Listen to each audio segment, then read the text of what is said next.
So hi guys, welcome back sa ating YouTube channel. Ito po si Kabady Moko. Dito pa rin sa Usapang Business, mga katropa. So 2026 na, lahat talaga gustong pumasok sa iba't ibang uri ng pagnenegosyo. Napaka-challenging yung mga nakaraang taon, pero sabihin na natin, marami at malaki yung opportunity para kumita ng pera, lalong-lalo na kung ikaw ay may interest na magsimula ng kahit na sabihin natin small business yan. And alam naman natin sa social media talagang patok na patok ang mga negosyo at talaga namang napakaraming kumita last 2025. And I hope this 2026 mas lalo pang dumami, mga katropa. Kaya naman pag-usapan natin ano-ano ba yung iba't ibang mga gabay, mga payo na pwede nating ibigay para magsimula ng negosyo ngayong 2026. Small business man yan o nagsimula na kayo sa pagnenegosyo, well, para sa atin mga katropa, ang pagpasok sa negosyo is dapat pinag-aaralan at pinagpapanuhan.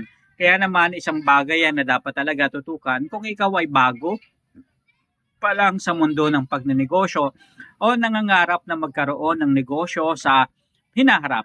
Ibig sabihin nito, kung ikaw ay may plano, may balak o nais magkaroon ng sarili mong negosyo, kailangan pumili ka ng magandang idea at pagplanuhan ito. Sa ganitong sistema, ganitong pamamaraan, maaari mong pag-aralan muna yung negosyong papasukin at tatahakin mo. Isang magandang panimula sa ganitong sistema is yung una, maghanap ka ng problema. Pinakamagandang negosyo ay yung nagbibigay ng solusyon sa komunidad. Ibig sabihin nito, kung tayo ay gustong magsimula ng negosyo, kailangan maganda, alamin natin ano ba yung problema na maaari kong bigyan ng solusyon para ako mismo yung magsusupply ng mga bagay na makakapagbigay ng solusyon sa kanilang problema. Ikalawa rin mga katropa is gumawa ng business plan. Isulat ang inyong layunin, target market at kung paano kakikita. Ibig sabihin nito, kapag gumawa tayo mga katropa ng business plan, ano ba yung gusto kong mangyari? Ano ba yung gusto kong negosyo? And sino ba yung magiging customer ko? Importante kasi ma-identify natin mga katropa, sino ba yung target market ko? Kasi kapag nalaman mo yung target market mo, sila yung magbibigay ng pera sa'yo. Ibig sabihin, sila yung magiging customer mo, sila yung bibili sa'yo, and sila yung magpapatronize sa'yo sa negosyo mo. And kung paano kakikita, kikita ka dito dahil ikaw nga yung magbibigay ng solusyon dun sa pangangailangan nila na which is walang nagsusupply sa kanila. Halimbawa mga katropa is maraming mga milk tea shops o maraming mga drink shop, mga coffee shop o mga juice shop sa inyong lugar. And wala silang mga materyales, mga cups, mga straw na pwedeng gamitin, kukuha pa sila ng supply sa malayo, maaaring ikaw na ang magbigay ng solusyon sa pamamagitan ng pag-create ng sariling negosyo mo na ikaw mismo yung magsusupply ng mga kailangan nila. Panghalo, na teaspoon, straw, and yung mga cups na ginagamit nila, even yung mga lalagyan, even yung plastic mga katropa. So ito, napakalaking bagay ang maitutulong nito mga katropa para at least ikaw ay kumita. Dapat mo ring pag-aralan mga katropa is syempre yung puhunan. Maraming mga tao yung pumapasok sa negosyo aiming na sana kumita sila kaagad para mabawi nila yung kanilang puhunan. And aiming na kapag kumita sila ngayong araw na to, kinabukasan is may pangbili ulit sila ng mga materyales. Sa pagnenegosyo mga katropa is hindi ganito yung magandang sistema.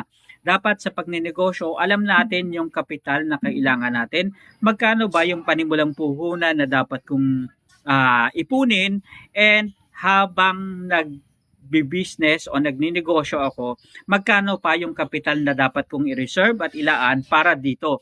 Ibig sabihin, ang patutunguhan ng negosyo natin mga katropa is yung tinatawag na sustainability. Hindi ibig sabihin nagbukas tayo ng negosyo ngayon, yun na yun. Ibig sabihin, ang sinasabi lang natin, gusto nating i-explain is, kapag nagbukas tayo ng negosyo, kailangan maliban doon sa ginastos natin sa pagsisimula ng negosyong yun, maglaan pa tayo ng pera, paano na bukas, paano next month, paano ilang months pa. Dapat mayroon tayong buffer na kapital para at least maituloy-tuloy ang negosyong ito mga katropa. And take note ha, sa pagninegosyo mga katropa, marami pang kailangang bayaran dyan. Maliban sa operational cost, maliban dun sa cost na kailangan natin para at least yung mga raw materials mabili natin, kailangan rin natin maglaan ng pera para sa labor cost, ganun din sa mga maintenance cost, and dun sa mga electricity, water, at kung ano-ano pa mga katropa.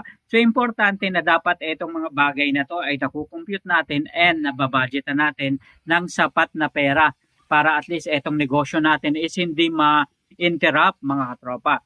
And isa pa sa mga bagay na dapat nating tutugan is yung ano ba yung mga business registration na kailangan ko sa negosyong ito para maging legal ang pagpaparehistro at pagpoproseso ng mga documents na kailangan ko sa negosyong ito. Well, importante mga katropa na compliant tayo dun sa requirements ng government. Why? Dahil kapag biglang lumaki at tumagal ang ating negosyo and napalago natin ito, well, hindi na tayo mahihirapan para kumuha para palakihin ang ating negosyo.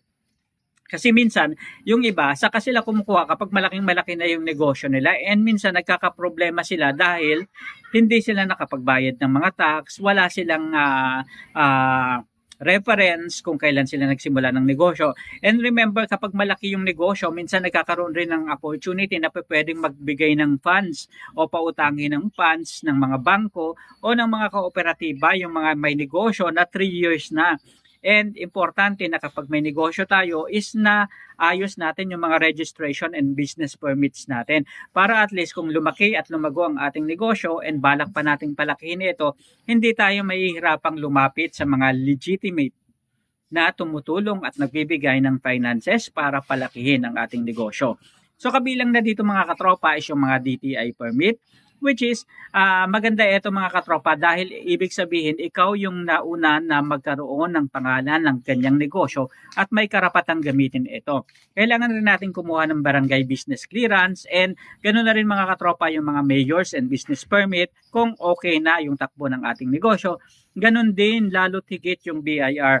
Tulungan natin yung ating government para at least magkaroon ng tax collection para at least yung mga LGUs natin is makagawa ng magagandang project para sa atin mga katropa. Well, so ibig sabihin nito, isa sa mga patok na business na pwede nating pagtuunan ng pansin is yung mga food cart and franchising business. So ibig sabihin nito, tuloy-tuloy lang yung negosyo at yung paglago ng mga negosyo na katulad nito. Dahil nga nauuso yung local tourism, ibig sabihin kapag sinabing local tourism, hindi lang tourism in terms na manunood lang sila, titingnan lang nila yung view, kundi yung food tourism, ito talaga mga katropa yung dinadayo ngayong mga panahon na to. And ibig sabihin yung mga tao gusto nilang makaranas, makatikim ng mga bagong foods na talaga namang masarap at kakaiba. So eto mga katropa talagang nauuso na kaya wag nyong palalampasin yung opportunity at pagkakataon na mag-create ng sarili nyong negosyo. Baka mamaya kayo na yung sumunod sa mga manginasal at kung ano-ano pa na negosyo na talaga namang patok na patok para i-franchise ngayong mga panahon na to. Kahit yung mga small business mga katropa, yung mga food cart business, talagang yung pagkagusto, pagkahilig ng mga tao, talagang patok na patok yan mga katropa. Franchising business talagang namamayagpag pa rin and kung kayo ay walang sapat na kakayahan, kaalaman sa pagpapatak mo ng negosyo, siguro yung franchising business, isa sa mga bagay na maganda nyong pasukin para at least makatulong sa inyo mga katropa.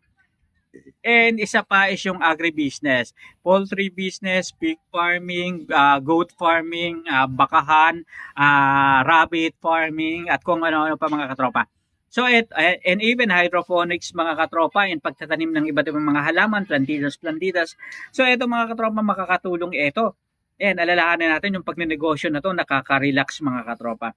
Kaya lang kapag pinag-usapan natin yung tungkol sa mga livestock, syempre may buhay ang negosyong ito. Kaya importante natutukan natin and hands-on din tayo mga katropa. Dahil sa mga negosyo na katulad nito is dito natin makikita yung ano ba yung mga dapat kong pagkagastusan. Sa negosyo kasi ng agribusiness, natututo tayo habang nararanasan natin. Ibig sabihin, mas tumitibay, mas nagiging buo yung knowledge natin kung paano ba yung magandang sistema na dapat nating i-implement sa ganitong klaseng negosyo. Kaya importante na hands-on tayo para at least mabalanse natin yung budget na nilalaan natin. Halimbawa, lalo na sa pagkain, lalo na sa operations ng ating mga business. So, napakagandang bagay nito. Matututo tayo habang nagsisimula at nagpapatakbo ng negosyo.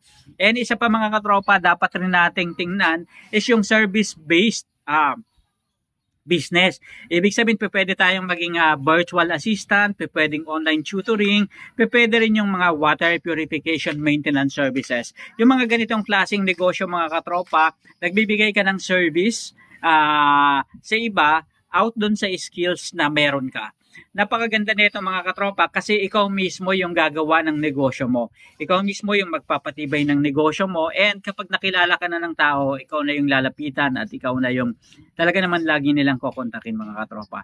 And profitable business rin mga katropa dahil napakalaki ng binabayad ng mga nagpapaservice sa mga tao na malaki at maganda yung skills nila mga katropa. Kaya nga usong-uso yung mga tao na nag-i-enroll ngayon sa TESDA na skills related yung tinuturo para at least after nyon may trabaho na kaagad sila. So mga katropa, ito yung iba't ibang uri ng mga negosyo na magandang simulan ngayong 2026. Dahil posible maaari kang kumita ng malaki, and hindi lang yan, maaaring magtagumpay ang negosyo mo. Napakalaki ng chance and opportunity para kumita ngayong 2026. Kaya kung ikaw ay may naiisip na, simulan mo nang gumawa ng business plan para sa iyong negosyo. Sa mga susunod na topic natin mga katropa, pag-usapan natin yan, pag-aralan natin, and sabay-sabay tayong matuto at magkaroon ng dagdag kaalaman tungkol sa iba't ibang klaseng negosyo and paano ba patakbuhin ng maganda ang negosyo. So hanggang sa muli, maraming salamat. Paalam.